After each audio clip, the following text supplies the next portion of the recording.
Da da da da! What's my good cheer? Welcome, welcome, everybody here. Let me look presentable to you. Put some lipstick on. In all actuality, I gave myself permission not to go live tonight. I was exhausted emotionally, not emotionally. It's just a draining a little bit, when I'm not so used to being social outside of my work, that I've made friends over the course of the years, and then I come to recognize, people do care for me, and it's important, and I say it. So it's a little bit of a struggle for me sometimes to step outside of myself and be social, even when I worked bars and nightclubs. And hi, if you've never met me before, I'm Cindy. I explore the inside and the outside.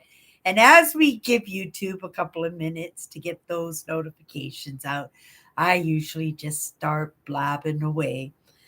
But when I was working in the bars and the nightclubs, being social was a part of my job. It's how I put the roof over my head. And lots of times at the end of the night there would always be parties going on at somebody's house, and kind of having that role of, well, I was head waitress, and, I had my sections, and I took care of my crews and the different networks that hung out in the bars. And I would get invited to these events, but I'm not a social person outside of work on the norm. But I understood these were relationships that I had built, that I had welcomed into my life, and also had been welcomed into their life too. So on occasion, not often, and I was honest about it. I let people know that I was not social that way. I was social at work all week long. I'm in work, and I am high in the in that connection with my client. But those clients being those close friends, I don't know. I kind of shut down on my days off, and right, that wasn't a part of my life. I was able to step out of that. I was always able to step out of that, but on occasion, knowing how important it is and how people perceive sometimes, right? In those relationships that we build on. And sometimes those relationships, we talked a little bit about this week about building relationships. Sometimes, and for most part for me, I have fallen into them very, very slowly. But in the same token of saying that, I have fallen into them very, very fast at the same time. A mix of both, but I am a mix in any case, right? So and that's why I don't like labels. When we label somebody somewhere, and yes, they may have those characteristics, and they may have a hint of that labeling in their life, but that isn't the main label, right? There are other aspects of us that step forward quite often, and sometimes if they're not stepping forward in that certain moment when somebody is analyzing and trying to figure it out or try to label it, they'll label it from whatever evidence is available in that moment.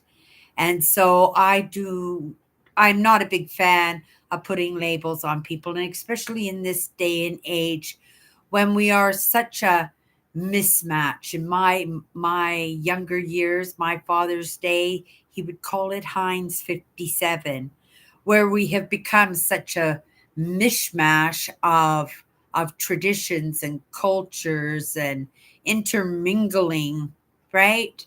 That we take on characteristics by choice, and they're not necessarily tight and confined to how traditionally, right? You'll find you'll find lots of cultures even this day in cross living, I guess you would call it, right? That they're learning. I work with a girl right now. This is their first year in Canada, and she comes from India, and she's adjusting to the cold weather here in Winnipeg, and she's buying pretty coats and everything. I says a pretty coat ain't gonna do you too well here, dear. Right? It looks nice on you, but yeah, once it hits minus 30, minus 40, maybe in that coat, maybe minus 20, you're going to be freezing. And I know that coat was not cheap, and I would much rather see you invest that money, right, in being comfortable, being safe, especially being your first winter in Manitoba. She's in for a big surprise. She'll be grumbling about Manitoba next year, but you know what? The next year, the year after that, she will be raving about this province for sure, because this is an amazing province to be able to, I don't know, make a little bit of movement in. It is in that acceptance. It's in feeling comfortable, and it is making that concerted effort, even though it's not your nature to connect with people, because it might not seem so important to you, but for other people it just may. I picked one social event outside of the work Christmas dinner, where we're, after work, we all sat around and reminisced and had a nice dinner, right? We celebrated Christmas as a team. Uh, but a social event to go outside, lots of people go to dinners and parties and visiting friends and family. Well, being that private person I'm looking forward to spending Christmas Day by myself. But today was a social event, because I spent some time with somebody that over the years, and it took some time because she was my customer, right? But in spending time and in doing those baby steps, we get to know each other. And not only was she my customer, her son worked with me, and I had become friends with her son.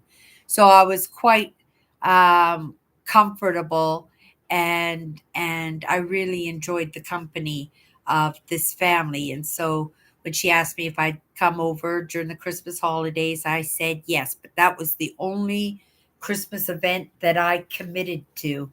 Hello, Melvin. Yes, I am. Good cheer today. 25% off vehicle registration because I am now 75 years young.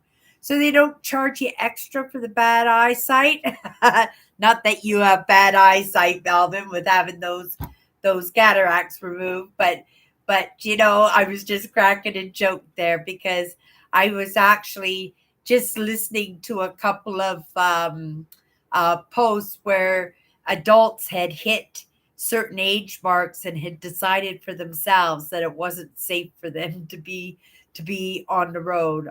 They were older than 75, but they had decided. Oh, I think one of them was 91 years old, and she got in a fender bender, and she decided for herself that was it. She cut herself off driving, and she ended up doing Ubers after that. We're in the Christmas holidays. How are you doing, Malvin, over the Christmas holidays? I went out for Christmas lunch this afternoon, had great conversation with wonderful people, and they picked me up. We went to the grocery store. They drove me home. They're just sweet, sweet, and they gave me a little Christmas gift in a bag, just super sweet, right? And just regular people. And as well as I get along with them, they are very, very different than me, right? They're very different from me. And I think that's why I care for them so much, because they are genuine in themselves. And I accept, and we had this conversation during lunch too, that it's so difficult these days to get close to people because people aren't showing their true faces. It's not like true faces mean they're not being themselves, not being genuine, and they do that because they're afraid of what people will think of them. I did it myself for decades. I was so confused when I first woke up to some of these ideas. I didn't even know what the whole process was, and I didn't recognize a lot of it was just recognizing who I really was, right? And recognizing what I wanted to do, what I loved in life, what I appreciated in life. What would I like to do in the future that would make my future more comfortable or more enjoyable? And at the same time, how can I make that beneficial to others? And, I learned quite early in this process that my purpose came from my pain. And that was the only thing that I had to go on, right? Understanding or being dictated to, or because I didn't recognize it for myself. It's only in the hearsay, it's only in the conversations and in the networking that I come to understand that I have to provide service. But I find that when I do that, I see it, I see it projected into the world. Like I see it actually, and it's kind of unnerving a little bit sometimes, but very curious and very interesting that, when I think of these things or I express myself in a certain way, that then all of a sudden I see it all over the place, and I see it and recognize it as something that's actually working in to the story that I didn't recognize was even there, or I might have thought that it wasn't there, and I'm not even quite sure if it ever was, but it's there now. And it's hard to explain, but to see what I'm doing and what I'd like to see happen in the future, or what not to see happen in the future, to actually see the evidence of it, it's kind of interesting. It is kind of curious, but at the same time, I recognize it for what it is, which is the evidence, right? I'm exhausted tonight. I was going to give myself permission. Oh, you don't have to go live today. And I said, have to, right? I was planning on going live. I just stopped doing things around the house in preparation to going live, but I just kept putting it off, putting it off. And then, in the last hour, says, oh, Cindy, right? It's Christmas. You're going to be doing your live show tomorrow. You're going to be putting a lot of energy into that. You have another busy day. You can have today. You can today have today off. I'm thinking, yeah, but what if today is that day that Melvin really needed me to be here tonight, right? And that's why those relationships are important, because you can't always be there, right? There will be a time when I won't be around.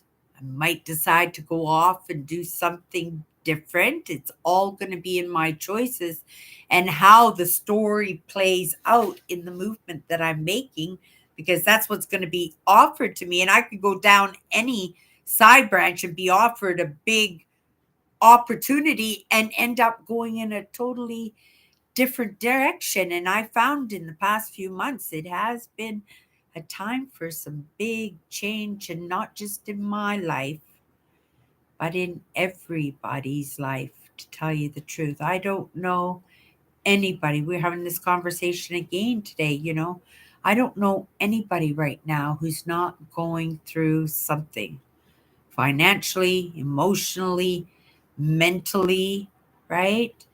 There is in our health issues, like there's, or even not even have to be in our issues, but being the spectator and or student in being the witness to somebody else's struggle, right? In whatever it is, right? And holding people up. Sometimes we don't have to have that experience for ourselves, and we have to be grateful for that, because I have people that are very close to me right now that are going through some difficult things, right? And I can be supportive in that, right? But at the same time, I should be grateful, right? We all have struggles, but those struggles could be different in its presentation to us, and we can be struggling with something a lot worse. But if we're not struggling in the moment, right? Guaranteed there is somebody, because you'll be struggling, but you'll be struggling a way that you're supporting somebody else, that you're sympathizing and empathizing with somebody else's struggle, right? And whether it's a loved one or a coworker or a neighbor, right? Maybe it's somebody you've never met before, but you heard somebody was having issues. Sometimes it's just in that support. Sometimes it's just throwing a kind thought to somebody, sending out a little bit of good cheer, like I do with those fire trucks that go by my building all the time, and I have to stop my live show for a second to send out some good cheer, right? Saying, hey, it's going to be a false alarm, right? So that they can get back to the station. It is going to be in our choices. I feel the change even in my life, just being a spectator as to what's going on out the world, right? And just looking at people, not saying that they're not being genuine, but they're keeping it semi private, right? It can't help but leak. When you're bleeding, right? And that bleed out is recognizable. At the same time, it should be recognizable, right? And sometimes we're so busy in our own mess that we're not recognizing somebody else's mess, right? So I'd like to just appreciate in the conversations that I had today with people that, right, that I take care of as customers, and in small interactions be able to get a part of that story. But when you actually get to sit down in a nice safe space that we've created and actually dive deep into that, it's pretty neat. It is the evidence, right? It truly is the evidence. And I have to be a spectator in that, because even if I'm not struggling in that moment, I can be a spectator and I can be a student in somebody else's. And I'm not taking that lesson, but I'm taking that lesson, right? Because that is, number one, good information, just in case you come across the path of somebody else who struggles. And that other person might be me. I just haven't stepped into that yet. But now I have that information because I've given it some thought and some contemplation. And I have put a little bit of, it's not sympathy, but compassion for the person that's struggling in front of me, that I'm gifted back a little bit should I find I'm in the same situation, or I see somebody's in the same situation, and then pass that information along. And that person who might not have ever had the inkling to help anybody except themselves will get a piece of that credit. And if that credit reaches out to a million people, that's a lot of credit going towards somebody who inspired or went through that struggle and was the example for somebody who would pass that, who could be better tasked at, or better experienced at, right? Again, you might have that information, but you might not know how to pass it along. But all you have to do is pass it along to the right person, right? I had some good conversations today. I have been legally blind for the last 5 or 6 years. Now good to go. Legally blind and good to go now, Melvin. How exciting is that? Don't you feel like a young buck again? Right? 75 years and you're sorting yourself out. You made some tough decisions last year, and look how well they're playing out for you, Melvin, right? Those were some decisions and choices I would have had. I would have struggled a little bit in having to make them, right? I don't like just the thought of having cataracts removed is just enough to get my nerves running a little bit. I probably 100% I would have gone through it too, Melvin, but it's still a choice, right? You could have chosen not to do that. And, right? Now look at the gift that you have in your eyesight right now, right? Because you made that tough decision, those choices that each one of us gets to make, right? And pretty soon it will be in the mix because there will be a lot more out there making those choices for themselves, right? I feel that we're going to be isolating individually, right? Because the world's going to be such a crazy place that I don't know, we shouldn't be. What did I call it earlier when I first came in? Um, Mishmashing with each other for a while until we can settle it down because we haven't even started in that. We think it's crazy now. Wait till everybody's in that mix, right? So I'd much rather just feel it out, walk in slowly to it, be the spectator where I can, right? Be the student where I can. I don't have to be the participant in absolutely everything. I don't have to hold that pain. I don't have to go through that struggle myself, but I can appreciate the person that went through that struggle for me, that I might learn a lesson. And even if I don't need that lesson myself down the road, that, right, maybe I might see somebody struggling in the same issues and I can pass that information along. And that person who had no inkling, no idea, no intention of providing service, right? Gets to move forward, right? It's just sometimes making a good choice and making it visible enough and loud enough that people notice, right? And then you just move forward and you bumble along. Some of the biggest discoveries in the world were big mistakes, right?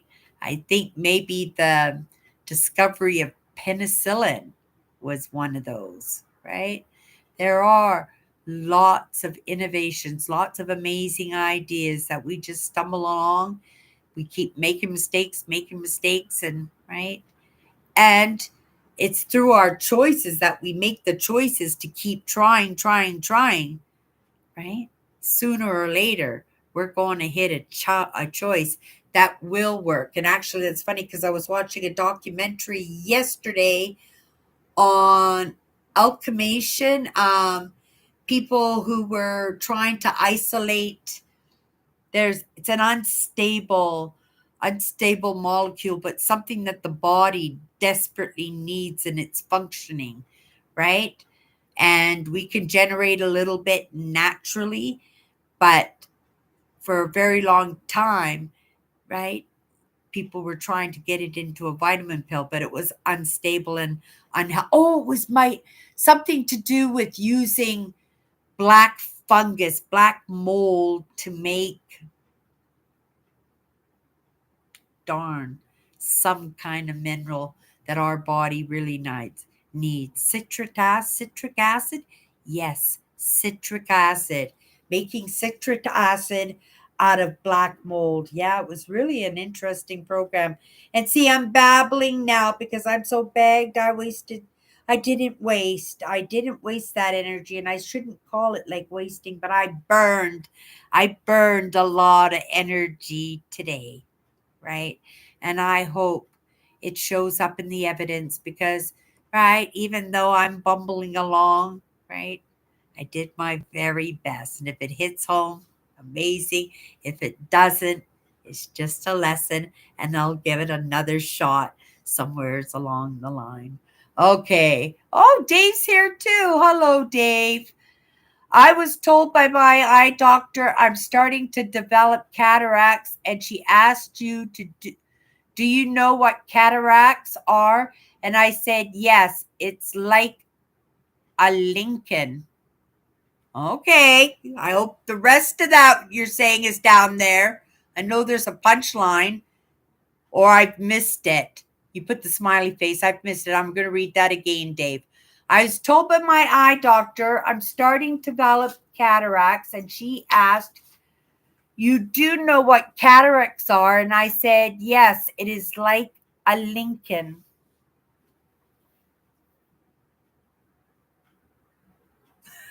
I I missed it, Dave. Car tark, cat. I don't get it. I'm not a car person. That one just went right over me. Right? I hope you're having a good giggle over that, but I'm not. I'm not getting. Yeah, I'm not getting it, Dave. I'm not getting it. Cardac Cadillac. I'm going to write that down and then I'm going to Google it because I'm going to have a little giggle in a few minutes when I actually. Cataract is like a Cadillac. And how is it like a Cadillac? How is a cataract like a Cadillac?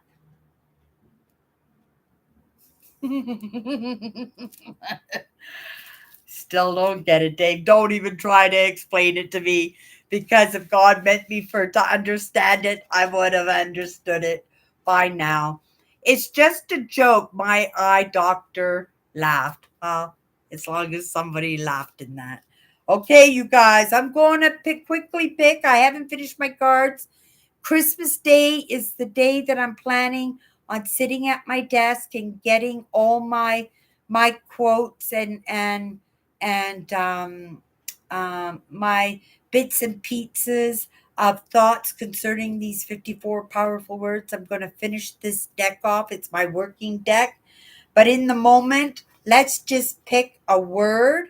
I had my angel cards yesterday, and I said, "Oh, Cindy, let's just pick a card, get a little bit of." We remember we were talking about getting some direction, and I picked a card, and I picked the card, and out of like 70 something cards, I picked the word birth. I couldn't get it. I couldn't read into it. Right? The only thing I'm thinking is rebirth. And I'm thinking, oh my goodness, yes, but I'm always going through changes. It's always a rebirth with me. That's nothing new. You're not telling me anything new. And I let it go and I went and washed the dishes and I came back at the desk and I says, well, maybe I need to pick another card, right? Maybe I need to pick another card to see that it's relatable, that I can maybe attach the card and then it would make sense with a second clue, right? So I stuck my hands, and these are my angel cards. They're just little cards with an angel on, and they have a powerful word. So these are the cards that inspired me to put my own deck together, right? And so I gave my cards another little shake, really good, and they're full. Like I said, there's like 70 something cards in there. And I gave it a good shake, and then I stuck my hand in there. You know what card I pulled out? I pulled out that word birth again. Like, what are the chances of doing that? And I did that a second time, and that was my second card. So I was supposed to look at it again. Birth. What does it mean? It still hasn't come to me, right? But in saying that, maybe this will be the second word that maybe we can attach to it. And maybe later on, if I don't do it in this show, that I'll be able to put some kind of attachment into that little message that came to me yesterday, right? And those kind of odds, to me, I count that as evidence because the odds are so high that that would happen that you have to read into it a little bit, right? Okay, here's the card. The word is Ew. The word I got is companionship, you guys. So, first impression, you guys saw my first impression. I went, ah. And that's because of the time. Because I'm so busy in what I'm doing. I'm so busy in that movement forward of Cindy that I couldn't even imagine a companion in this moment, right? Because I feel it would take me away for what I feel I need to be doing in the moment. But in saying that, I went on a Christmas visit today. And, my friend Shelly, she won't mind me mentioning her name. She has a beautiful family. And those relationships that she has with that family, right, is absolutely amazing. And to actually sit at the table and have dinner and appreciate that family unit that maybe I haven't been a part of for a while because I have been so busy in the lessons that it kind of drew me back, and to think like, oh my goodness, like this couple is so well suited for each other. They are such great partnerships to each other. And I kind of, for a moment, reflected in myself saying, oh, Cindy, but you're such a strange bird now. Where are you going to find somebody who's going to appreciate the person that you are? Because you can only be the person that you are now. I am not covering up. I'm not going to be ungenuine. I'm not going to be somebody that I'm not, because then the people that I'm supposed to be with won't recognize me. So I'm much better off just being on my own. So when I got that word companionship and I went, oh, right? It was just in that idea is that I'm looking at it in this moment as the wrench that's getting thrown into the engine. And that's 100% that card was for me, unless you can relate to what I just said in the moment. I am not looking for companionship in what I'm doing, because what I'm doing is completely my creation. It's mine. It's right.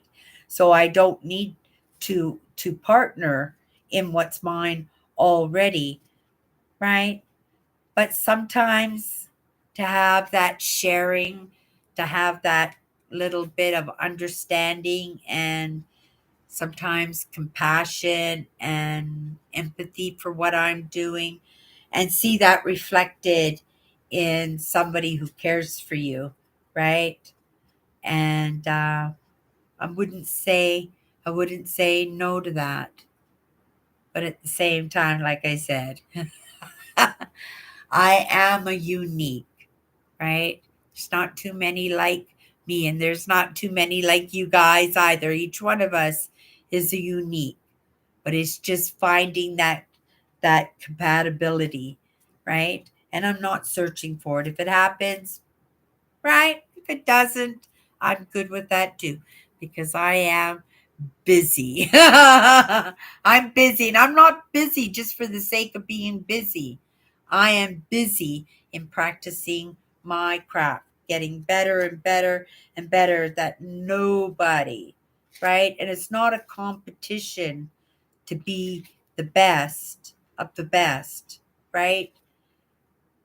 But I'm making that movement for myself. And if I'm making that movement for myself anyway, right? I'd much rather kill two birds with one stone, right? If your purpose comes from your pain, I'm working on that pain. So might as well, right? I earned that badge and I'm going to utilize it. Oh my goodness. Companionship. Give me some food for thought right before I go to bed. Oh my goodness. Okay. Everybody, I am going to call it a night because I am turning into, right? What is Melvin call me? that chatty Cindy, I'm turning into chatty. And when I turn really, really chatty and not able to keep that binding in the conversation, it's time to call it a day. And that's okay because I showed up, right? And I gave myself permission to take the day off.